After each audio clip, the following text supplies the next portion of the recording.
네, 오늘 제목은 라떼는 말고 은혜로 사는 인생, 라떼는 말고 은혜로 사는 인생이라는 제목으로 말씀을 같이 생각해 보도록 하겠습니다. 이게 무슨 말인가? 라떼는 뭐고 또 이게 뭐 이런가? 이렇게 생각을 하시겠는데 오늘 말씀 속에서 우리가 같이 생각해 봤으면 좋겠습니다. 1980년대 또 90년대의 회사원들의 모습을 생각해 보시면 남자들은 무스라는 게 있었어요. 그 당시에 무스를 머리에 발라서 단정하게 하고 잘 다려진 양복에 넥타이를 메고 구두를 신은 그런 모습이었습니다. 이 모습이 흔히 와이컬러라고 말하는 직장인들의 모습이죠. 그런데 2000년대에 들어오면서 IT 회사들이 많이 생겨나게 되고 젊은 CEO들이 생기게 되자 회사 분위기가 청바지에 티셔츠를 입어줘야 뭔가 좀 깨어있는 사람, 진보적인 사람, 또 앞서 나가는 회사 이렇게 되었습니다. 그러면서 사회 분위기도 많이 달라지게 되었는데요. 이렇게 달라져 가는 것을 잘 따라가지 못하고 옛날을 고집하는 사람들을 가리켜서 젊은 사람들이 부르는 말이 생겨났습니다. 뭐죠? 두 글자, 꼰대입니다. 그리고 이것과 같은 맥락에서 한국에서 유행했던 말 중에 라떼라는 것이 있지요. 나 때는 말이야 이랬었지. 뭐 이런 거예요. 나 때는 회사에 30분 먼저 도착해 있었는데, 나 때는 회식을 가자고 하면 무조건 따라갔었는데, 나 때는 가정보다 회사가 먼저였는데, 뭐 이런 식인 겁니다. 이렇게 기성세대가 옛날 이야기를 시작하는 것을 빗대어 사용하는 말이 라떼라는 겁니다. 그런데 이 라떼가 교회 안에도 있다라는 것을 혹시 아십니까? 장로, 안수집사, 권사가 되었어요. 그리고 그 모임에 들어가게 됐더니 나이 많은 분들이 이러는 겁니다. 나 때는 말이야. 선임의 말하는 거는 대꾸도 못했어. 뭐 이런 식인 거예요. 그런데 사실 어느 사회, 어느 단체든지 기득권을 가진 사람들은 존재를 합니다. 그리고 그들은 자신이 가진 힘을 통해서 내가 누구인지를 증명하려고 합니다. 그리고 그 단체의 일원이 되려면 그들이 가진 그 권리에 순응해야 한다라고 가르쳤습니다. 그걸 따르지 않으면 주변인이 되거나 이방인이 되고 말았습니다. 그럼 여러분은 어떤 편에 속하십니까? 여러분은 그런 권리에 순응하는 편이십니까? 아니면 거부하는 편이십니까? 오늘 본문은 2000년 전에 교회 안에 있었던 라떼를 외쳤던 한 사람들의 이야기를 보여주고 있고, 그 이야기를 통해 우리에게 어떻게 살아야 하는가를 말씀해 주고 있습니다. 우리가 살펴본 것처럼 구브로 섬과 갈라디아 지역, 혹시 기억하십니까? 갈라디아 지역이 어디였는지? 비시디아 안디옥, 그 다음에 이고니온, 그 다음에 뭐 루스드라, 더베 기억하시죠? 네, 이곳에 복음을 전한 바울과 바나바는 1차 전도 여행을 마치고 약 2년 만에 안디옥 교회로 다시 돌아오게 되었습니다. 죽을 고비를 넘기고 끝까지 복음을 전했던 이 바울과 바나바가 안디옥 교회에 돌아와서 선교 보고를 하게 되겠죠. 하나님께서 이방인들에게도 구원의 문을 여셨다. 그들 가운데서 성령의 역사가 나타났다. 뭐 이런 이야기들을 같이 나누고 하나님께 영광을 돌렸을 것입니다. 그렇게 안디옥 교회는 이방인 사역의 중심 교회로 잘 성장을 했고요. 회심한 성도들이 더 많아졌습니다. 그러던 어느 날 이 안디옥 교회에 위기가 닥치게 되었습니다. 오늘 본문 1절입니다. 어떤 사람들이 유대로부터 내려와서 형제들을 가르치되 너희가 모세의 법대로 할례를 받지 아니하면 능히 구원을 받지 못하리라 하니. 1절에 보니까 어떤 사람들이 왔대요. 그들이 누굽니까? 그 어떤 사람들이 유대로부터 온 사람들이라는 겁니다. 유대로부터 오기는 했는데 정확히 그들이 누구인가 하는 것은 우리가 본문에서 발견할 수가 없습니다. 그런데 여기 말고 성경이 또 다른 데도 있죠. 사도 바울이 이들에 대하여서 이런 기록을 남겼어요. 갈라디아서 2장 12절입니다. 갈라디아서 2장 12절. 야고보에게서 온 어떤 이들이 이르기 전에 게바가 이방인과 함께 먹다가, 이렇게 기록을 해요. 바울이 이때의 사건을 이야기하면서 기록한 게 갈라디아서 2장인데 그때에 온 사람들이 누구에게서 왔다라고 합니까? 야고보에게서 온 어떤 이들, 이렇게 말합니다. 그러니까 이 사람들은 야고보 사도가 보냈다라고 말하는 거죠. 여기에 말씀하고 있는 이 야고보 사도는 누구예요? 예수님의 형제이고 야고보서를 기록한 사도이고 당시에 예루살렘 교회를 대표했던 사도 야고보를 말합니다. 그러니까 앞으로 이 사람들을 통해 일어나는 모든 일들의 시작이 그러면 누구에게서부터 시작된 거라는 거예요? 야고보 사도에게서부터 시작된 것인가 하는 생각이 들게 되죠. 그런데 사도행전 15장 24절 말씀을 보면 이렇게 기록합니다. 사도행전 15장 24절입니다. 들은즉 우리 가운데서 어떤 사람들이 우리의 지시도 없이 나가서 말로 너희를 괴롭게 하고 마음을 혼란하게 한다. 누가 말한 걸까요? 야고보 사도가 말한 겁니다. 야고보 사도가 말하기를 이 사람들에 대하여 우리의 지시도 없이 나간 사람들이라고 말합니다. 그러니까 이들은 야고보 사도가 보낸 사람들이 아니라는 거죠. 다시 말해 이들은 안디옥 교회에 와서 우리는 야고보 사도가 보내서 온 사람들이라고 거짓말을 하면서 바울과 야고보 사이를 갈라 놓으려고 했다라는 겁니다. 뭐 이런 사람들이 다 있나 이런 생각이 드시죠? 그럼에도 분명하게 본문이 이들에 대하여 말하고 있는 정확한 한 가지 사실이 있는데 그게 뭐냐면 5절에 있는 것처럼 그들은 바리새파 사람들이었다라는 겁니다. 바리새파 사람들, 율법에 열심을 가진 사람들이었다라는 겁니다. 자, 그러면 이 바리새파 사람들이 거짓말을 하면서까지 예루살렘에서부터 굉장히 멀리 떨어진 이 안디옥 교회에 와서 왜 이런 문제들을 만들고 있는 걸까 하는 생각이 드시죠? 드시는 얼굴 일을 표정을 하셔야 됩니다. 이 사람들이 왜 이렇게 멀리까지 와서 거짓말하고 그러면서 안디옥 교회 문제를 만들까요? 이 사람들이 안디옥 교회에 와서 뭘 가르쳤습니까? 1절 뒷부분을 한번 보세요.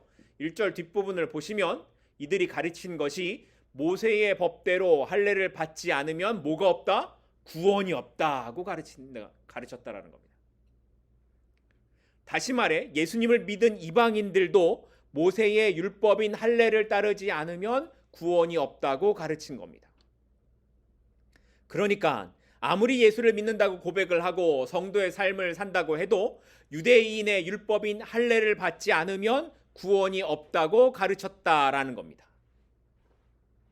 그런데 이들의 말에 힘이 실릴 수 있었던 이유가 뭐였습니까? 이들이 그냥 말하면 사람들이 그냥 믿을까요? 아니잖아요. 이들의 말에 힘이 실렸던 건 자기들은 예수님의 형제인 야고보 사도가 보낸 사람들이라는 것 때문이었습니다. 물론 거짓말이었지만 그 자체가 사람들에게 신뢰감을 준 거죠. 결국 이 일로 인해 안디옥 교회 안에 다른 복음을 전하는 믿는 무리들이 생기게 되었고 구원은 오직 예수를 그리스도로 믿는 믿음으로만 얻게 된다는 바울과 바나바의 가르침이 흔들리는 사건이 되었던 겁니다. 만약 이대로 둔다면, 이대로 계속 가게 된다면 바울과 바나바가 세운 안디옥 교회 전체가 흔들릴 수 있는 상황이 되고 만 겁니다. 그러니 여러분이 바울이라면 가만히 있을 수 있겠습니까? 바울이 가만히 있지 않죠. 그래서 2절 말씀을 보면 이렇게 기록합니다. 바울 및 바나바와 그들 사이에 적지 아니한 다툼과 변론이 일어난지라 형제들이 이 문제에 대하여 바울과 바나바와 및 그 중에 몇 사람을 예루살렘에 있는 사도와 장로들에게 보내기로 작정하니라. 2절 말씀을 보시면 바울과 바나바가 얼마나 격렬하게 변론을 했는지 다툼과 변론이 일어났다라고 기록을 하고 있죠. 그런데 여기 쓰인 이 다툼과 변론에 해당하는 단어가 성경의 다른 곳을 보면 폭동, 투쟁 이런 말로 번역이 됩니다. 그러니까 얼마나 흥분하고 얼마나 화가 나서 논쟁을 벌였는가를 보여주고 있는 단어가 다툼과 변론이라는 거예요. 바울과 바나바는 지금 이 바리새파로 그리스도인이 된 이 사람들에게 조금 더 타협하거나 조금 더 양보할 그런 마음이 없는 겁니다. 유대인들이 말하는 그 율법이 구원을 얻을 수 있게 한다라는 것에 조금도 동의를 할 수가 없었습니다. 왜냐하면 이들의 논리대로라면 이방인들은 다 유대인이 되어야만 구원을 얻을 수 있다라는 말이 되기 때문입니다. 그럼 기독교 신앙 자체가 흔들리는 겁니다. 또 그들의 말대로라면 지금까지 바울과 바나바가 2년 동안 죽을 고생을 하며 복음을 전했던 구브로 섬이나 갈라디아 지역의 이 교회들과 성도들이 뭐가 없다라는 거예요. 구원이 없다라는 거예요. 그들이 믿은 복음이 부정되는 겁니다. 그러니 격렬하게 싸워야 되는 거죠. 진리가 아닌 것에 싸워야 되는 거죠. 하지만 그럼에도 이 싸움은 해결이 되지 않았고, 그래서 결국 이 문제를 어디로 보내요? 예루살렘 교회로 보내서 그곳에 있는 사도와 장로들의 결정에 따르기로 했습니다. 그렇게 교회 역사에 있어서 가장 중요하고 첫 번째인 종교회의가 열리게 된 것입니다. 사실 기독교 역사를 보면 중요한 종교회의들이 여러 번 있습니다. 그 중에 대표적인 것이 신학 공부를 하셨으니까 들어보신 분들도 계실 거예요. 325년에 열린 니케아 종교회의입니다. 이 회의를 통해서 성부 하나님과 성자 예수님께서 동일하신 하나님이라는 것을 확정했어요. 그 전까지는 예수님이 정말 하나님이시냐 이 문제 가지고 굉장히 많이 싸웠어요. 그런데 325년 니케아 종교회의에서 예수님도 하나님이시다라는 것을 확정을 줘요. 그런데 아직까지 부족한 게 있죠. 그럼 성령은 어떤 분이신가? 이 부분이 남아있어요. 이게 381년에 열린 콘스탄티노플 회의에서 성령도 신성한 하나님이시다라는 것을 확정을 줘요. 그래서 그때서야 비로소 삼위일체 교리가 확정이 되는 겁니다. 삼위일체 교리가 어디서 확정됐다고요? 콘스탄티노플 회의. 자, 그리고 조금 더 지난 다음에 397년에 카르타고 회의가 열렸는데, 이 카르타고 회의에서는 뭐가 결정이 되냐면 지금 우리가 사용하고 있는 신약 성경 27권이 결정이 됩니다. 자, 이런 모든 회의들이 많이 있었어요. 하지만 이런 모든 회의들에 앞서서 열렸던 기독교 역사에 있어서 첫 번째 종교 회의가 뭐라고요? 본문에 기록된 예루살렘 회의입니다. 안디옥 교회에 들어온 바리새파 유대인들로 인해 구원과 율법에 관한 이 근본적인 결정이 내려진 회의였고, 기독교 신앙의 가장 중요한 근본을 세웠던 회의가 바로 이 예루살렘 회의였던 겁니다. 자, 그럼 어떤 내용을 결정했을까? 4절 말씀으로 가겠습니다. 오늘 본문 4절입니다. 예루살렘에 이르러 교회와 사도와 장로들에게 영접을 받고 하나님이 자기들과 함께 계셔 행하신 모든 일을 말하매. 바울과 바나바 일행이 예루살렘에 도착했을 때 그들은 예루살렘 교회와 사도들로부터 환영을 받았습니다.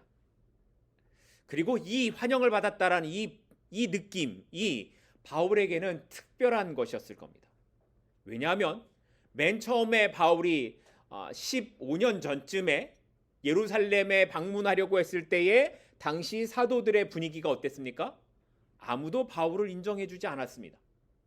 얼마 전까지만 해도 그리스도인들을 잡으러 다니던 이 바울이 갑자기 회심을 했다고 하니까 이걸 믿을 수가 없었던 거죠. 그런데 그때 누가 중재하고 나섰어요? 바나바가 중재하고 나서죠. 바나바가 보증을 하고 믿을만 하다라고 얘기를 하죠. 그의 도움으로 사도 바울이 그때 겨우 예루살렘을 방문해 사도들과 교제를 할 수 있었습니다. 그런데 이제는 바울이 온 교회와 지도자들로부터 환영을 받는 사람이 된 겁니다. 예전에는 핍박자였지만 이제는 모두가 신뢰하는 교회의 지도자로서 예루살렘 성도들을 만나게 된 겁니다. 그리고 이 말은 예루살렘 교회가 바울과 바나바의 사역에 대해 들었고 그들의 선교에 대해 긍정적인 평가를 하고 있음을 뜻하는 것이었습니다. 그렇게 환영을 받은 바울과 바나바는 자신들의 선교에 대해 예루살렘 교회에 이제 보고를 해요. 그런데 그 내용이 뭐였습니까? 그 중심 내용이 이 모든 일은, 자신들이 선교했던 이 모든 일은 하나님께서 자신들과 함께 계셔서 행하신 일이었다라는 겁니다. 자신들의 수고와 고생과 돌에 맞아 죽을 뻔했던 모든 일들에 누가 함께 하셨다고요? 하나님이 함께 하셨고, 결국에 그 하나님께서 이방 지역에도 믿는 자들이 생겨나도록 일하셨다라는 것을 고백하고 있는 겁니다. 성도의 살아가는 삶의 모습이 바로 이것이지 않겠습니까? 나의 모든 삶은 하나님께서 함께 계셔서 행하시는 일입니다. 그것이 고난과 힘든 것이든 기쁨과 감사의 환경이든 어떤 상황이든지 간에 하나님께서 그 시간 안에 함께 계시고 하나님께서 이루어 가십니다. 이것을 고백하는 삶이 바로 성도의 삶인 것입니다. 우리가 오늘 이 땅에서 살아가는 삶의 이유가 뭐겠습니까? 바로 이것을 고백하는 것입니다. 바라기는 바울과 바나바의 이 고백, 하나님께서 나와 함께 계셔서 이루어 가셨습니다. 이 고백으로 오늘을 살아가는 우리 모두가 될 수 있기를 소망합니다. 그리고 우리가 그런 삶을 살아갈 때에 우리는 그때서야 하나님의 은혜로 살아가는 사람이 될 수 있는 것입니다. 그런데 이렇게 바울과 바나바의 보고가 있은 후에 그럼 바리새파 출신의 이 그리스도인들이 어떻게 반응했는가를 우리가 좀 살펴봐야 되겠습니다. 오늘 본문 5절입니다. 바리새파 중에 어떤 믿는 사람들이 일어나 말하되 이방인에게 할례를 행하고 모세의 율법을 지키라 명하는 것이 어떻다고요? 마땅하다 하니라.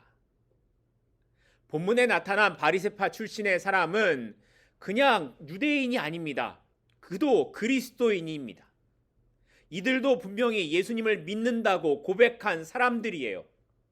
하지만 이들에게는 여전히 뭐가 중요하다라는 거예요? 율법이 중요하다라는 거예요. 그래서 할례를 받고 율법을 지켜야 된다라고 했던 겁니다. 그럼 이들만 그랬을까요? 아니요.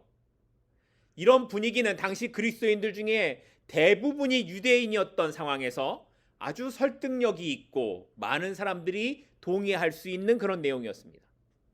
왜냐하면 자기들은 이미 다 그렇게 살고 있기 때문입니다.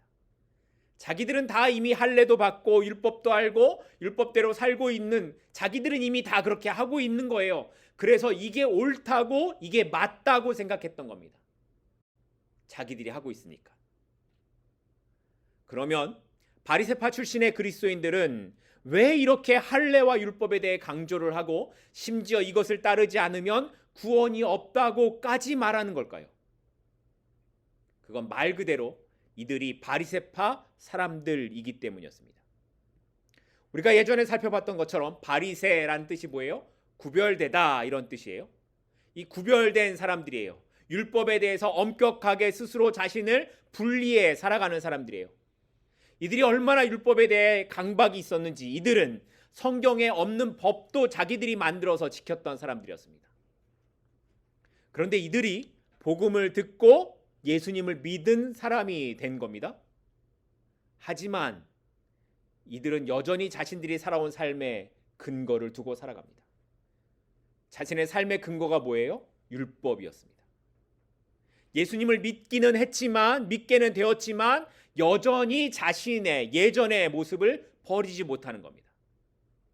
그리고 기독교 신앙 안에 자꾸만 하나님의 은혜가 아닌 것을 갖고 들어오는 거예요. 예전에 자기가 가졌던 것, 예전에 자신의 사상, 예전에 자신의 생각, 예전에 자신의 지식, 예전의 관계, 예전의 물질, 이런 등등 복음과 관계 없는 것들을 그대로 교회 안에 가지고 들어와서 이것도 뭐라고 말해요? 이것도 복음이라고 말하는 겁니다. 내가 믿는 게 맞는 거니까 당신들도 그렇게 믿어야 돼 라고 주장하는 거죠. 저는 저의 부모님 세대나 그 윗세대 믿음의 선배들을 존경합니다. 지금은 그때처럼 우리가 열정적으로나 또 헌신적으로 신앙생활을 하지 못하는 게 사실이기 때문입니다. 그럼에도 저는 그분들의 신학과 가치관에는 다 동의하지 않습니다. 왜냐하면 그 시대에 잘못 전해진 복음으로 인해 지금의 교회가, 지금의 기독교가 되었기 때문입니다. 100년이 넘는 역사를 자랑하기도 하고 세계에서 몇 번째 큰 교회를 자랑해도 복음 외에 다른 것이 전해지면, 더해지면 그건 잘못된 복음이 되고 맙니다. 나는 이렇게 신앙생활을 했는데 요즘은 나 때처럼 하지 않아 라고 생각하는 것이 나의 경험이나 사상에서 시작된 것이라면 그건 역시 잘못된 것입니다. 신앙은 오직 성경에만 기초를 둬야 하고 삶의 기준은 오직 그리스도의 십자가 은혜에만 있어야 합니다. 그러니 성도에게 나 때는 이란 것은 있을 수 없습니다. 우리 때는 다 그렇게 믿었어. 이게 우리 교회 전통이니까 따라야 돼? 이런 건 없습니다. 나 때보다 중요한 건 오직 성경이고 십자가 복음밖에 없습니다. 성도의 나 때는 경험이나 모두가 그렇게 했다라고 하는 그 시간이 아니라 성도의 나 때, 성도의 때는 오직 주님과 함께하는 시간일 뿐입니다. 이렇게 바리새파 출신의 사람들이 주장을 하고 나서자 이제 사도와 장로들이 이 일을 의논하기 위해 모였고 많은 변론을 한 후에 베드로 사도가 일어나 이렇게 말을 합니다. 오늘 본문 7절부터 9절까지 말씀입니다. 베드로가 일어나 말하되 형제들아 너희도 알거니와 하나님이 이방인들로 내 입에서 복음의 말씀을 들어 믿게 하시려고 오래전부터 너희 가운데서 나를 택하시고 또 마음을 아시는 하나님이 우리에게와 같이 그들에게도 성령을 주어 증언하시고 믿음으로 그들의 마음을 깨끗이 하사 그들이나 우리나 차별하지 아니하셨느니라. 베드로가 말하는 내용이 뭐예요? 정리해보면 하나님께서 자신을 이방인에게 복음 전하게 하시려고 오래전부터 택하셨다는 겁니다. 그리고 그 하나님께서 이방인들에게도 우리와 같이 성령을 주어 마음을 깨끗하게 하셨으니 그들이나 우리나 하나님은 차별하지 않으신다라는 것이 이 베드로 사도의 내용이었습니다. 자, 그런데 베드로의 이야기를 들으니까 여러분 혹시 베드로가 경험했던 한 가지 사건이 떠오르지 않으십니까? 바로 사도행전 10장에 기록된 시간적으로는 한 10여 년 전쯤에 있었던 고넬료 가정을 구원하신 하나님의 이야기입니다. 베드로는 바로 이 사건, 로마의 백부장인 고넬료 가정에 베드로가 가서 복음을 전하고 세례를 베풀었던 사건을 기억하면서 하나님께서도 이방인들에게 성령을 주시고 차별이 없이 하신다고 사람들에게 말하고 있는 겁니다. 되게 중요한 말씀인데 그리고 맞는 말인데 사실 베드로가 이 이야기를 하고 있는 이 모습 이면에는 자신이 경험했던 부끄러운 과거가 한 가지 있었습니다. 그게 뭐냐면 갈라디아서 2장 11절부터 13절에 있는 말씀인데요. 제가 읽겠습니다. 갈라디아서 2장 11절부터 13절입니다. 게바가 안디옥에 이르렀을 때에 책망받을 일이 있기로 내가 그를 대면하여 책망하였노라. 야고보에게서 온 어떤 이들이 이르기 전에 게바가 이방인과 함께 먹다가 그들이 오매 그가 할례자들을 두려워하여 떠나 물러가매 남은 유대인들도 그와 같이 외식함으로 바나바도 그들의 외식에 유혹되었느니라. 게바, 그러니까 베드로가 안디옥에 왔던 때에 바울이 베드로를 책망하는 한 사건이 있었습니다. 지금 오늘 본문의 사건이 있기 전에, 그러니까 안디옥에 이 바리새파 성도들이 오기 전에 누가 먼저 와 있었냐면 베드로가 먼저 와 있었어요. 베드로가 안디옥에 머물던 때가 있었는데 그때에 베드로와 바나바가 안디옥에 있던 이방인들과 함께 음식을 먹고 같이 교제하고 지내는 시간이 있었습니다.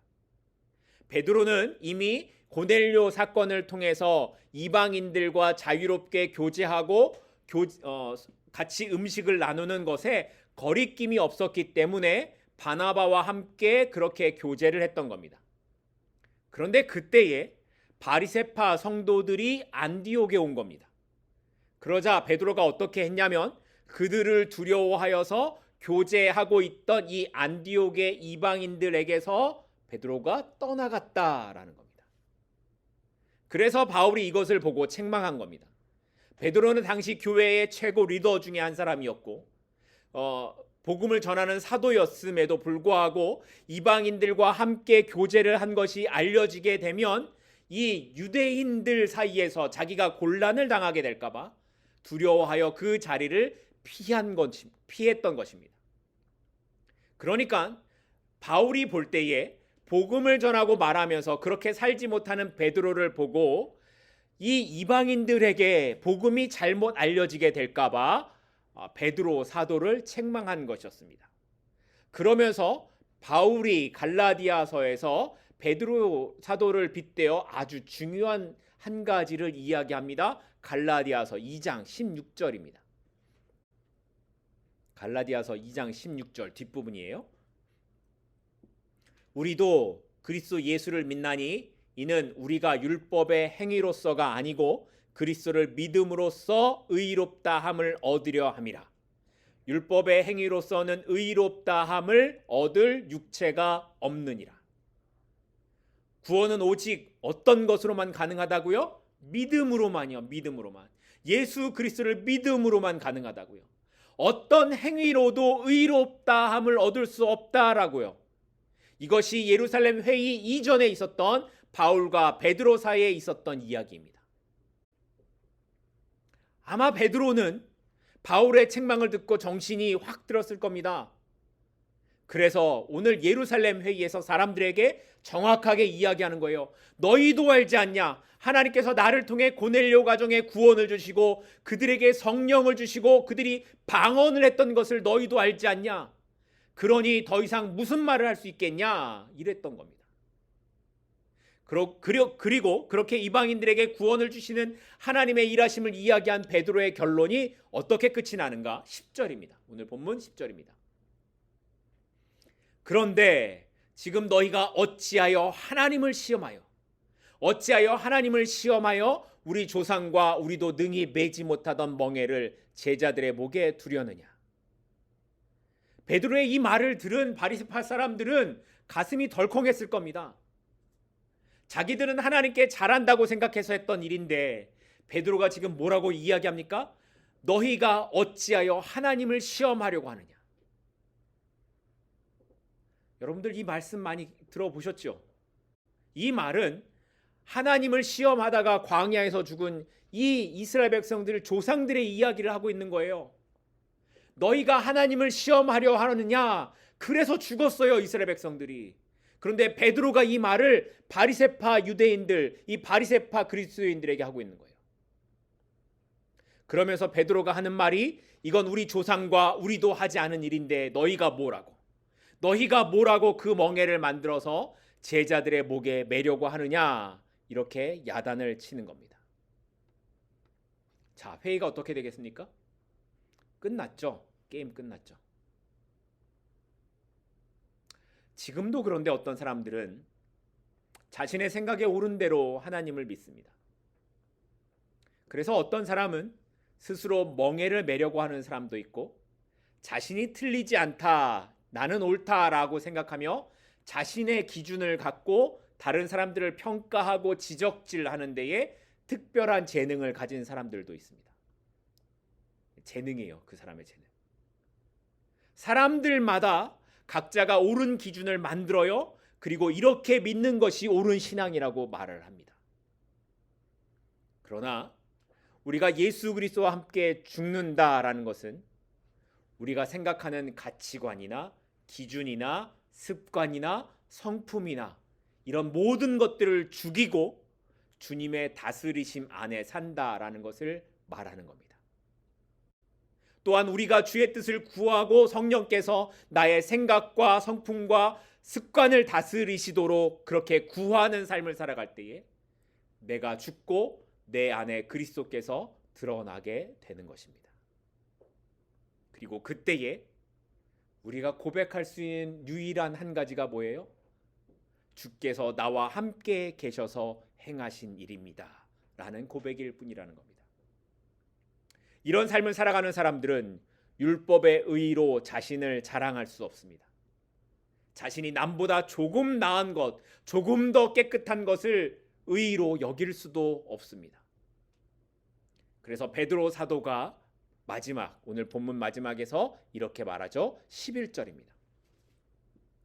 그러나 우리는 그들이 우리와 동일하게 주 예수의 은혜로 구원받는 줄을 믿노라 하니라. 주 예수의 은혜로 구원받는 줄을 믿노라. 천국에 들어가는 구원의 은혜가 어떤 것 때문에 가능하다고요? 예수 그리스도를 믿는 그 믿음, 그 은혜 때문이라는 겁니다. 그런데 어떤 사람들은 지금도 믿음 하나만 가지고는 부족하다라고 말을 합니다. 어떤 교단에서는 믿음으로만 안 되고 우리의 반응이나 우리의 의로움이 있어야 한다라고도 말을 합니다. 그러면 왜 사람들은 이렇게 믿음으로만은 안 된다라고 생각할까요? 그건 자기 의 때문입니다. 그래도 천국에 가는데 남보다는 의로워야 되지 않겠는가 이렇게 생각을 하는 거죠. 그러다 보니 심지어 천국에 갈 수 있는 사람과 갈 수 없는 사람을 우리가 판단을 하는 겁니다. 하나님이 저런 사람도 구원하실 수 있는가 이렇게 생각하는 겁니다. 보세요. 사람을 죽인 악한 사람이 있어요. 뭐 뉴스에도 나오고 막 유명한 악한 사람이에요. 근데 이 사람이 예수를 믿는다고 우리 교회에 나온다고 하면 여러분은 솔직히 그 사람을 같은 형제, 같은 자매로 받아들일 수 있으시겠습니까? 생각만 해도 끔찍한 사람인데 그가 예수를 믿었다고 우리 교회에 나온다고 하면 같은 형제, 자매라고 하실 수 있겠습니까? 저는 솔직히 자신이 없습니다. 왜냐하면 그 밑바닥에, 저의 밑바닥에 나는 그와 다른 사람이라고 생각하기 때문입니다. 적어도 나는 그보다 나은, 적어도 나는 그보다 낮게 천국에 들어갈 만한 삶을 살았다고 생각하기 때문입니다. 우리의 의의가 하나님 앞에서 인정받을 수 있는 것이 없습니다. 없어요. 그래서 구원은 무조건적으로 하나님이 주신 선물이고 은혜일 뿐입니다. 거기에 나의 어떠한 조그만 의의도 어떠한 노력도 더해질 수 없습니다. 이 고백이 없다면 우리는 은혜를 알지 못하는 인생일 뿐인 겁니다. 바라기는 이 주님의 은혜가 우리 안에 가득히 흘러넘쳐서 우리의 생각과 삶이 변화될 수 있기를 소망합니다. 나의 나 된 것은 오직 주님의 은혜입니다. 이 고백이 우리의 고백이 되어서 우리의 남은 삶을 살아가는 모든 시간들 동안 오직 믿음으로 주님의 은혜만을 감격하고 감사하며 살아가는 저와 여러분들이 될 수 있기를 간절히 축복하고 소망합니다. 기도하겠습니다.